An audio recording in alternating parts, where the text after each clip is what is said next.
The four pillars of enlightenment. I wrote a chapter in my first book, the first full book I did in the spiritual line. The book is called All You Can Be, and the Awakening, what's it called? Empowering Awakening Angels, which is you. And it was a chapter in the book, and I've developed it a little bit, but it still comes back to basics. The book was about basics. I wrote the book for anyone who's starting off. I came across lots of people who decided, if you like, to go on the spiritual path, and it's opening up, and there was stuff coming from everywhere, and they didn't know where to begin or where to go. So I wrote the book to give them a little taste of everything, but an overall picture of who we are as human beings. That's when I first came across the four pillars of enlightenment as a title. It was the same book I told you that everybody in my bedroom was filling the room and getting their heads in the way, because I was writing furiously and they were getting excited too. So I knew the book was going to be something. And it was such a joy to write. It was such a joy to write, even though I was writing things that I had known for a long time. It always comes in layers, you know, just like I was saying earlier, where there are layers and layers of light, there's layers and layers of information and knowledge, and it unfolds. You know, we have the truth, and I mean, what's the philosophical motto? There's no religion higher than truth. And I would add to that a bit, like I always do, got to put my spoke in. Yeah, truth is not the truth, it unfolds. As you grow and as you expand, the truth changes. So you have a belief that's useful, and then you get new knowledge, and that belief is no longer useful to you. So knowledge is useful or useless. It's not true or false as much. So I have a truth, and I get my truth from my heart. The heart has the knowing, and the knowing changes. And up here you have this other knowing, which is what I call higher knowing, the higher heart. And that's what gives you the yes, no. Immediately you know when something resonates or when it's not right, at least for you. And you get this no. And the thing is, we get no more often than we get yes. And you can be taught in the spiritual life where you've got to be positive, you've got to look on the light side. But often you're getting no, saying, yeah, it might appear light, but underneath it there's something else, and you don't need that. You don't need to go there. But we don't listen, and we go there, and we find out the hard way. We do the long route. So, the four pillars of enlightenment are very simple, and you all know these. But hands up those who either recently or in the past have had a period of time where you have kept seeing 11:11 on digital clocks. How many? You know, the 11:11 seem to appear. Other people seeing the 333 and the 444 and the 555. Have you know that you get a period where you're seeing them regularly. You just happen to be looking at the clock and they appear. Well, the 11:11. They're all signals. They're angelic signals, if you like. They're reminders. They're telling you you're on track. Keep going where you're going. They're on track. And the 11:11 is highly significant. And there are a number of ways people place the meaning on it, but I'm going to place the four pillars of enlightenment as the 11:11. 11 is like a portal. 11 is a gateway. The two pillars, the two sides to everything. The male and the masculine and the female, the yin and the yang, the dark, the light, the two pillars, and they stand side by side. And having the two is like having the two pillars, one of the, if you like, the heaven, one of the earth, and walking in between. And ascension is walking in between. So the 1111 signifies you're on track to ascension, your ascension. Or the way I like to call it, that your descension. You're coming in. Heaven and earth are coming together. It's here, folks, it's here. It's just ready for our taking, but we must choose. All right, so the 4 pillars of enlightenment had to do with that. And the 1111. And for me, it's always been simple. So it's the simple principles which go right back. I was taught in the mystic schools, and it comes back to simple principles. And the first is, and you'll all know this one, is your breath. Breath. Breath. It's about, the first pillar is being present. Be here now, as Ramadas said. Be here now. So you're here now, with your company of heaven, listening to me. But you're not really listening to me, you're listening to we of me. Because I tell you that many times I have spoken publicly, and people come up to me and say, oh, I liked it when you said this, or want to discuss something. But nearly always there's been someone who said, Nicky, I liked it when you said such and such. And I never said it. I never said it. Because you come to hear what you need to hear. And you will hear it. Because we're in great company. We're in company. And if you're open, you will get what you need. That's the beautiful quantum truth we live in. So be present. The more you are present, the more you're open to receive what is yours. And be into the divine flow. The flow that I was talking about before. And it's a movement between these two sets of pillars. Coming down into being, seeing and playing in the movie, and then coming back to see from the top of the hill the view you have been and you've experienced. Wow, wow, what a game we play. It's amazing. And how well we play it, because we even fool ourselves that it's real. That's how good. And when you pass over, you're going to get an Oscar.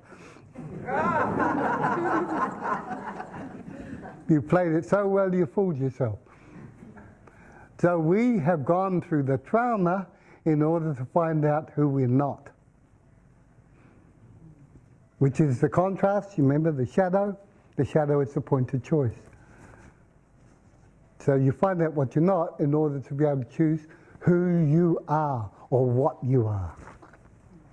And you do that because there's no time, there's only this moment. So being present is the first pillar of enlightenment. And it has 2 bits to it. One is the simple awareness, like I'm sitting, I'm watching, I see these people, but it's a movie. There's a vast interplay of frequencies as our auras mingle.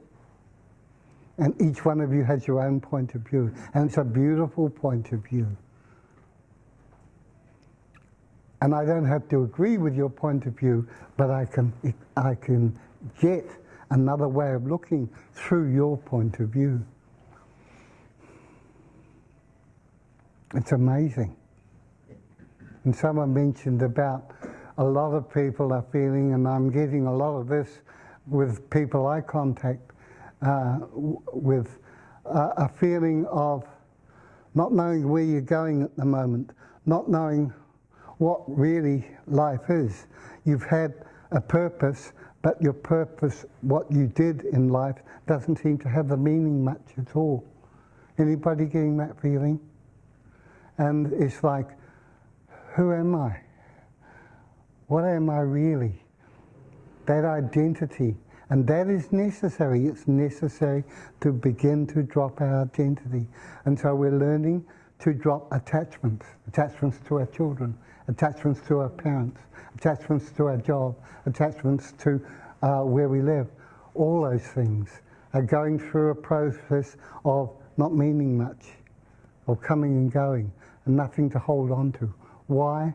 Because you're giving up your old identity. It's no longer, who am I? Who's this Nicky Hamid? It's, what am I? A mighty being on a journey in this reality, in this dense reality. But it's not dense yuck. It's dense an opportunity. Because what am I doing? I'm melding that experience, that frequency into my being. And it takes guts and stamina and strength and longing and will and love of a vast amount to come here and do that consciously. So it's not going to be easy. But the result is beautiful. I look out here and I see you. It's beautiful. Anyone who's ever come to me for help, no matter how they've said it, there are two things they come for. I believe, and it's been proved to me so far, they come for two things. To be seen. To be seen. And you can't see a person unless you are in the moment.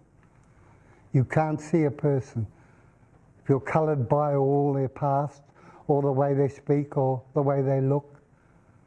But when you see them, you see soul. Soul to soul. But when they can know that they are being seen, you want to get to teenagers. You've got to get to a point where they feel seen, not where you can tell them they're seen, but where they feel seen. You get it? Your children want quality time. What is it? A time when they're seen and they feel seen. And it can be like that. It doesn't need to be ours. Mum sees me, Dad sees me. That's all. And the other part is to be loved, because they're looking for love. Because they came as love, and so that's what they looked for. And they didn't find it. They found everything how they weren't loved. And it's nobody's fault. It's their path. But their journey is to find that love. And we come to a point where, even if you've got a good partner and everything, people talk about twin souls. And I'm not a big one for buying into that, although I'm not saying it doesn't exist. But they're looking for something to fill their life, something missing. And we know that the only love that will fulfill you is your own love of who you are and what you are. It's appreciation. It's not a romantic love. It's not a wow love. It's just, it's good to be me. It's good to sit down by the fireplace and have crumpets.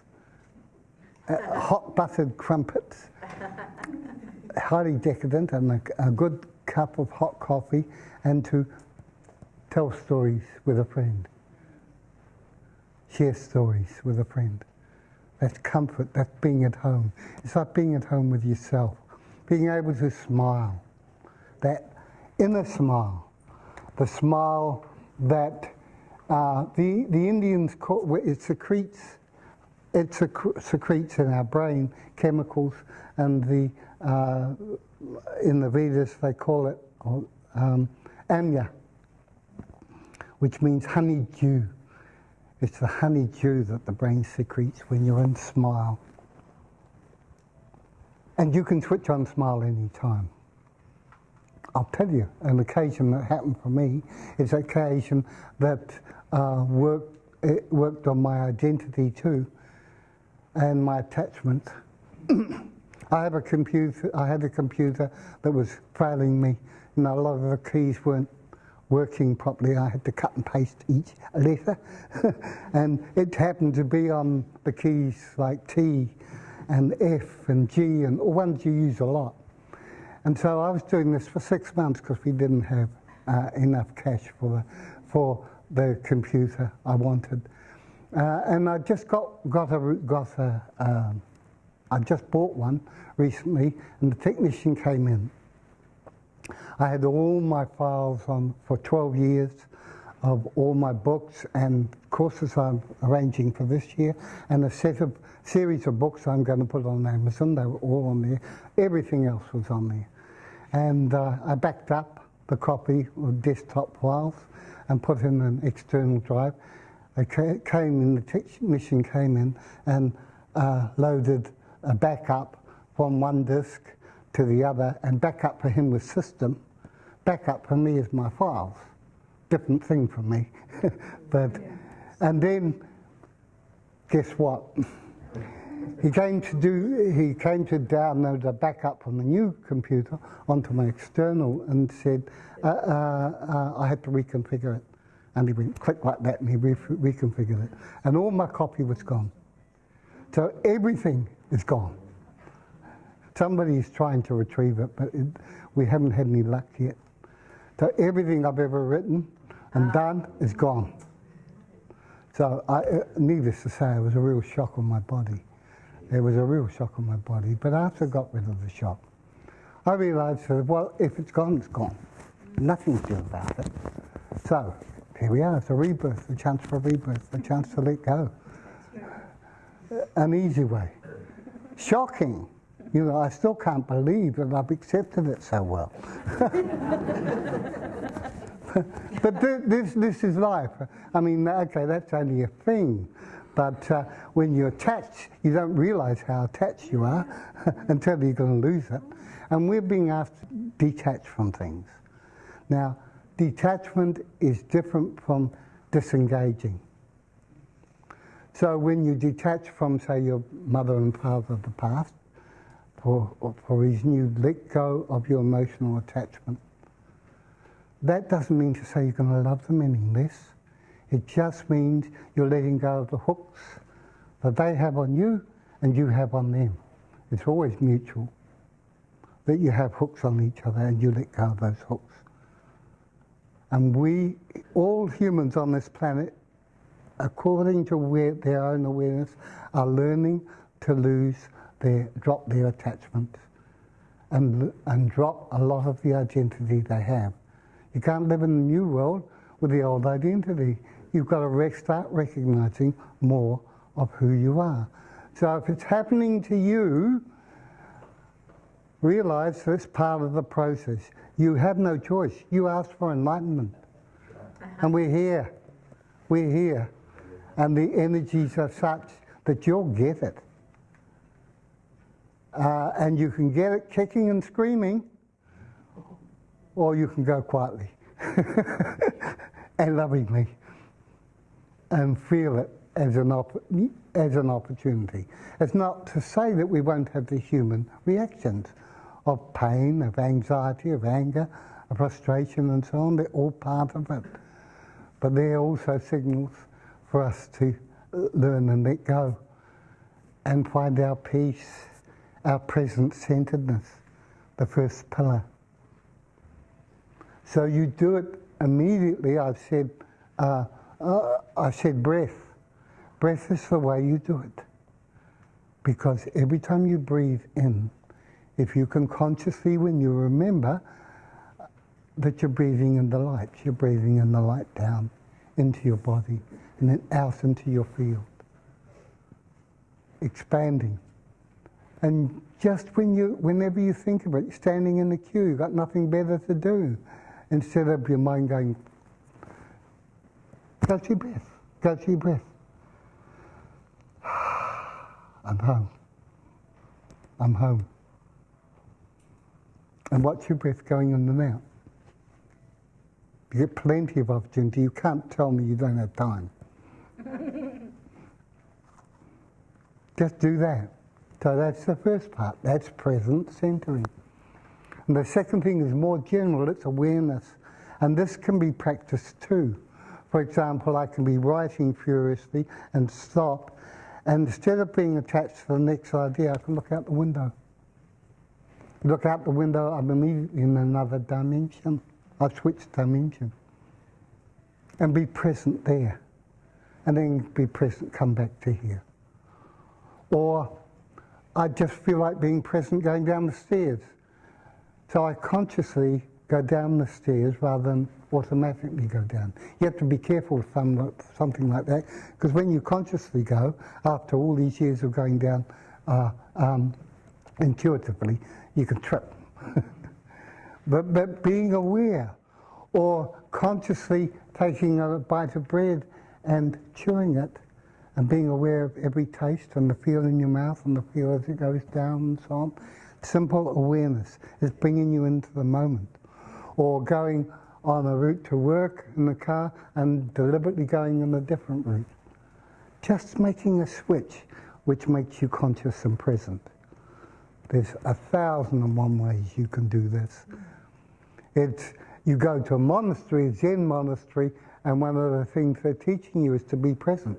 You know, to weed and be totally present with the weeding.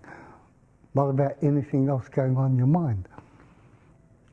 So you don't need a retreat to do it. You can do it anytime. It's all grist for the mill. It's all practice of being present. Because when you meditate and you've gone into the void and you come out, you're present. You're fully present.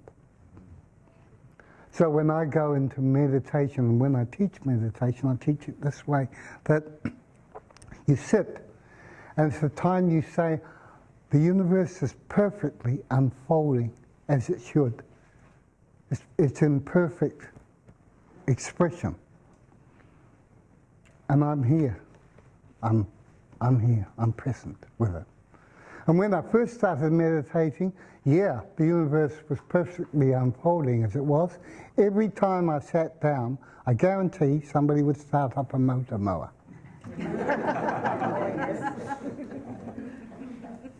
Somebody knew. Wherever I was, somebody knew I was going to meditate, because I liked especially to do it midday. And I was trying to do the style of shutting it out so that I could concentrate, and it didn't work. So I thought, okay, I've said the universe is perfect, everything is in its place, so is the motor mower. So allow it to be, and so I listened to the motor mower and allowed it to be, and suddenly it began to fade. So I can sit with the kids when the kids were young, and they'd be all around me. And I'd be able to sit there, regardless, even if they're getting in an argument, sit there, because it's the universe unfolding as it should. I mean, if there was an emergency, I don't think I would have been allowed to let it go, but just generally life. So the birds, or the traffic, or whatever can be, or an itch, can be an itch without me having to scratch it after a while, because it's just an itch. It has no quality because you're sitting there. That's the kind of meditation, but be able to have that practice. You can do it if you can't sit and meditate, you can do it walking. Walking, I listen and I see. And just be present, not with all this chatter going on. It's practice. It's practice. And there's no excuse except you choosing not to. And if you choose not to, that's okay too. There's nobody saying you're wrong, because you're loved. You're loved regardless what you do. So you can't get away with that, away from that. But if you want accelerated progress, clearing the field, then you need to be in a place where you're in stillness and quietness and clarity, and you come out. It always comes out, and you see clearer. It's so simple. And you all know this, don't you? You know all this? Of course you do. So, the breath and awareness, be here now, present, the first pillar. The second pillar has to do with looking out in the way. It's the other side. This one, the first is the inner, second is the outer, and that is, I call it the benevolence of the universe. The universe is totally benevolent. It has never given you anything that wasn't in your best interest. Oh yeah? You are loved beyond your imagination, and you are here, and so you're given everything you need for your greatest good. And so it's like beginning to learn to say when something's coming, yes to it. That's the yes. Yes to it. Not yes, I'm going to like everything that comes, but yes to it. Because it's being sent to me for a reason. Even if it's for a reason to make an immediate choice, no thank you. But it's yes. The universe is totally benevolent, and it's learning that. That's why in my meditation practice, this has always been, the universe is perfect and it's unfolding. I don't have to try and make anything happen. I don't have to fix anybody else. The universe, they're on their soul journey, the universe is. My job is to take what it brings and give my all to it, do my best to it, to learn to be stronger, to make my choices more fully and easier. And it does get easier. And you will find, for example, if you're attached to a person and you're doing things to try and make them better and fix them, and you stop doing it, and you stop trying, love them, but allow them to be who they are, you're likely to see miracles. I see time and time again where people will turn around. Just one example of many. A woman comes to me, tells me that for years she's been on the spiritual path, but her husband is so anti it, and he always puts her down and everything. And I said, do you try to explain to him what you're doing? And she said, yes, but he just makes it worse. I said, well, stop. You do your thing, and don't try to convince him. Don't try to justify yourself. Just do what you want to do, and have your heart in it, and let it go. Whatever he says, just allow it. That's where he's coming from. And she did that for a month, and she came back to me and said, for all these years, I don't know how many it was, 20 years, she said he wouldn't have anything to do with it. And I stopped resisting in myself and trying to do anything. And he came to me last night, she said, and he said, you know that meditation group you've been going to for years? I might come along.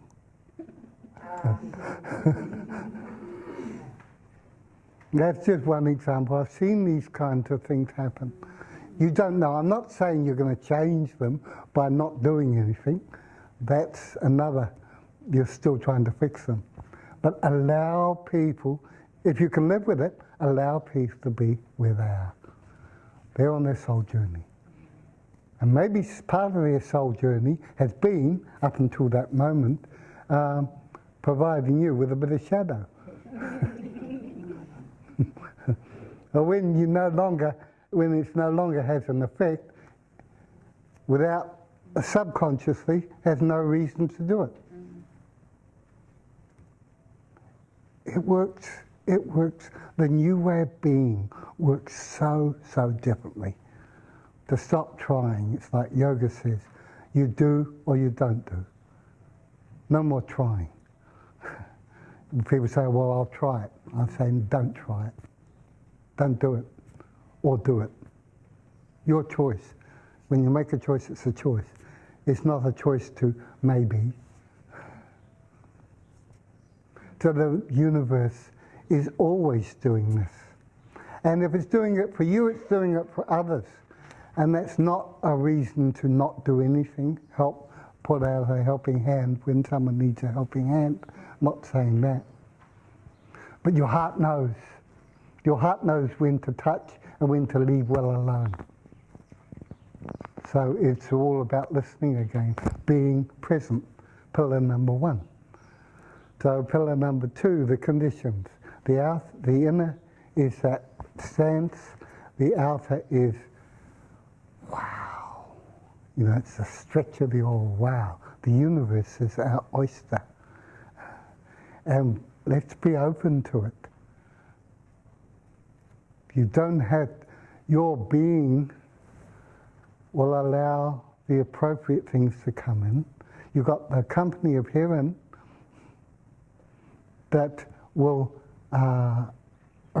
can arrange things for you a little bit more easier, or accelerate them, accelerate your progress if you choose to.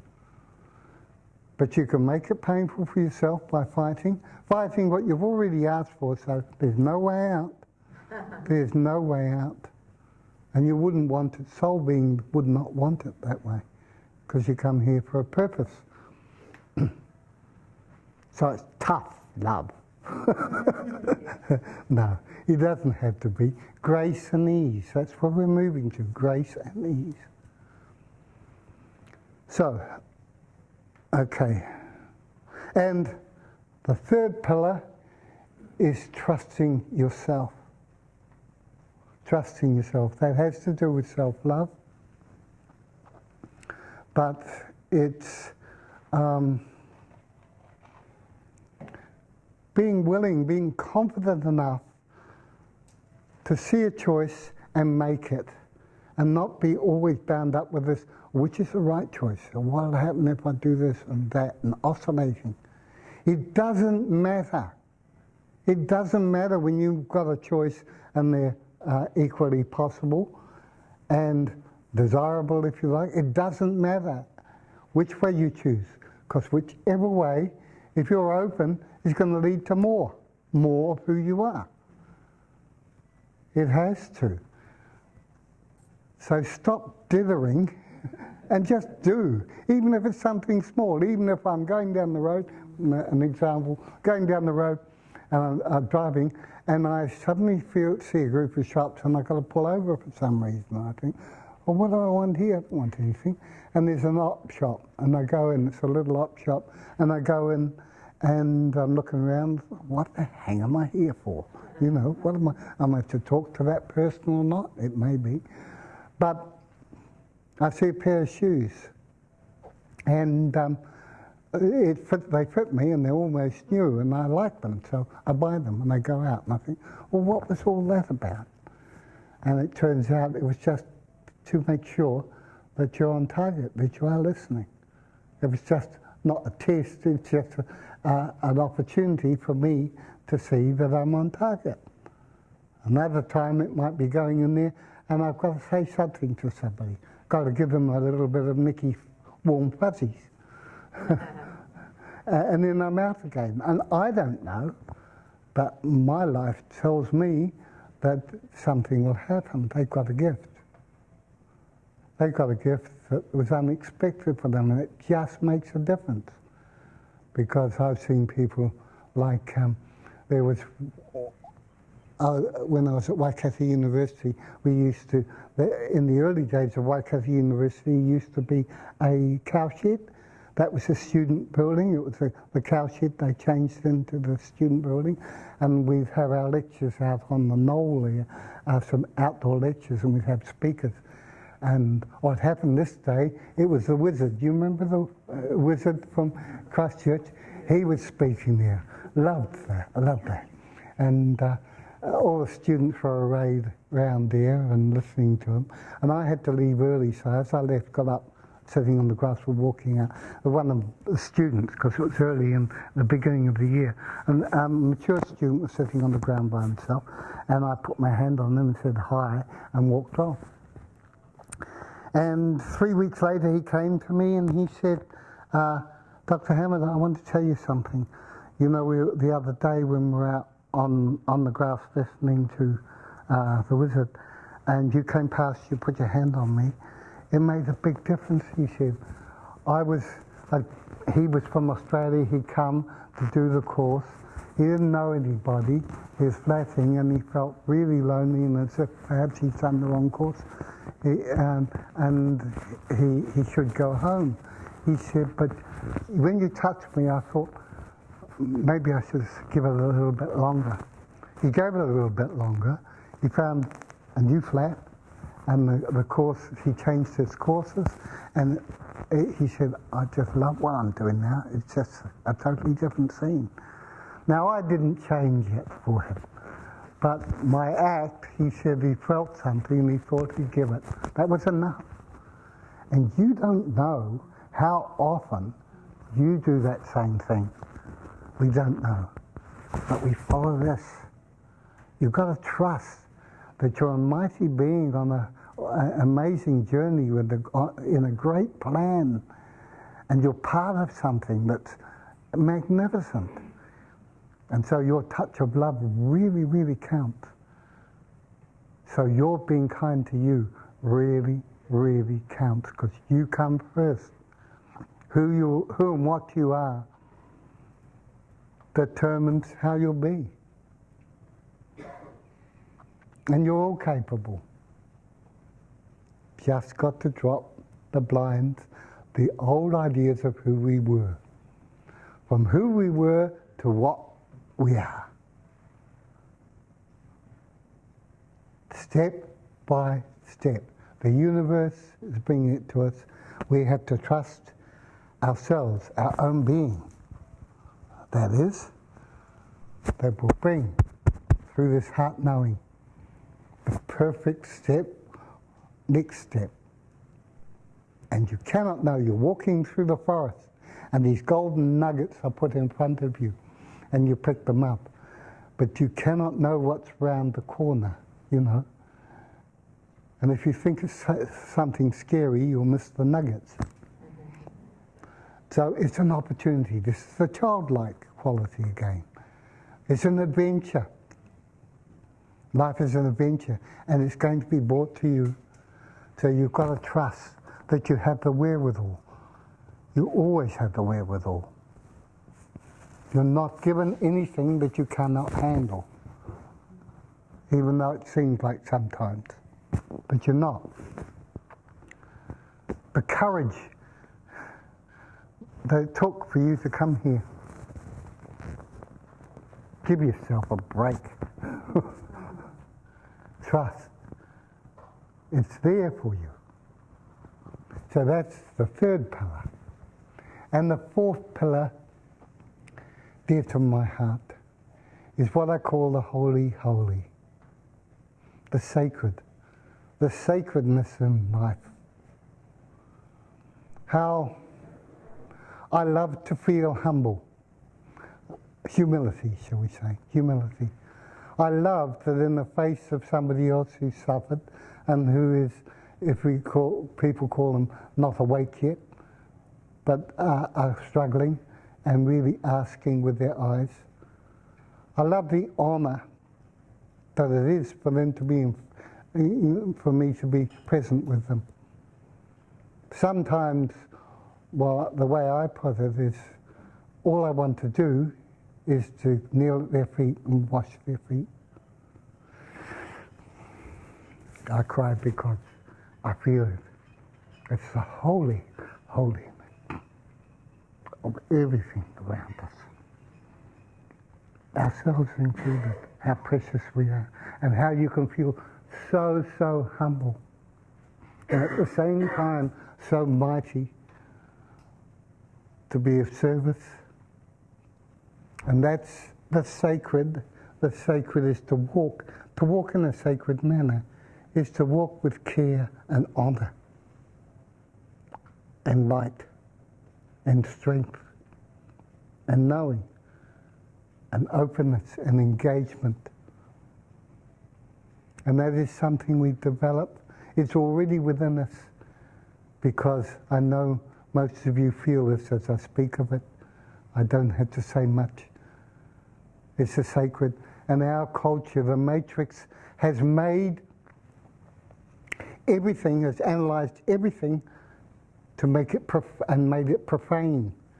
There was either one point of 20 or 30 years, and there's still remnants of it, where the philosophers came to the conclusion that God was dead. Boy, I laughed at that one. I did philosophy as a second major. Yeah, that God was dead. Because we know we can analyse everything. You know, and science took over. And scientism took over. And scientism is still being taught in schools. Whereas science now is at the quantum level, which has come full circle to meet the mystic. Yeah, and so that the sacredness of all life, and that it's an honour to serve. It's not a cross to bear. It's an honour. And what I get is not the praise from other people. What I get is the joy of seeing someone else's light go on. And you're the same, I know, those of you who work. It's the joy of seeing somebody else, because they're so precious, precious. We all are. Now, can you stand in front of the mirror and look at yourself, look soul to soul, and say, and feel how precious you are? That's self-love. Honouring yourself for the sacred journey you're on, and accepting the honour from the company of heaven, who just love and adore you and are so in awe of what we're doing. We're part of something huge. Don't demean yourself. The more you honour you, the more you can honour everyone around you. And it feels so good. Even people who frustrate me, we don't accept what we don't like. Well, I don't have to like everything. I have choice, and I make my choice. I'll let people know if I don't like it. If it's in my face and won't go away, or I can't go away. But to do it without judgment requires us to see soul to soul. As we recognise our own soul, we see it clearer in others. Now that's one that not many people talk about, this holy of holy. And it is. So that's the fourth pillar of enlightenment. And I'll say, whatever I've said is not it. It's much, much more. And it's that's simple for me. It's a human experience and the beauty of human. What do you think of the four pillars? Anyone want to add another one? I think the four are enough for me to deal with. The joy of seeing, like if a person's going to commit suicide, if a person's traumatized, and you're facilitating their growth, their staying alive, that their life is precious. Mm. I think when you make that point. Yeah, it is. Yeah, it's an honour to be here, and yet we don't, like the question asked about suicide earlier, there has been a tendency to judge people for taking their life because it's a privilege and sacred. Life is sacred. That they've seen this as an unholy act. But it's not. I mean, there are kinds of reasons. And people have a purpose, a sole purpose. And the life here is not the be-all and end-all, but we can make it something beautiful. And that's what the new world is about, making something really beautiful. I like the saying, this is part of my holy orientation, something beautiful for God. And that's the holy, because it's the little me, who's not that little, doing something for the one. So if we take what I was saying about free will and the shadow, we come into the free will world. What could we come here for? Well, one way I would like to put it is that we come here because in not knowing and finding out and choosing light, we bring that gift of our love back to source. Each one of us in our own way. We give source the gift of our choice for love in the most extreme circumstances of not love. So we have gone through the trauma in order to find out who we're not. Which is the contrast, you remember the shadow? The shadow is the point of choice. So you find out what you're not in order to be able to choose who you are or what you are. And you do that because there's no time, there's only this moment. So being present is the first pillar of enlightenment. And it has two bits to it. One is the simple awareness, like I'm sitting, I'm watching, I see these people, but it's a movie. There's a vast interplay of frequencies as our auras mingle. And each one of you has your own point of view. And it's a beautiful point of view. And I don't have to agree with your point of view, but I can get another way of looking through your point of view.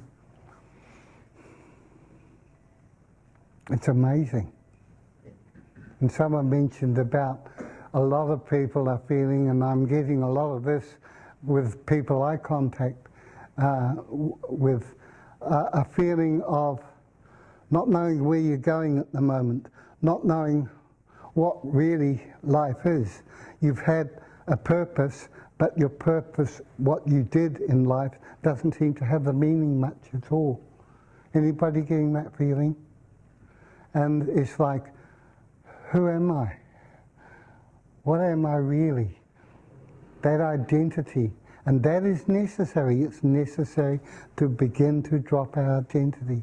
And so we're learning to drop attachments. Attachments to our children, attachments to our parents, attachments to our job, attachments to where we live.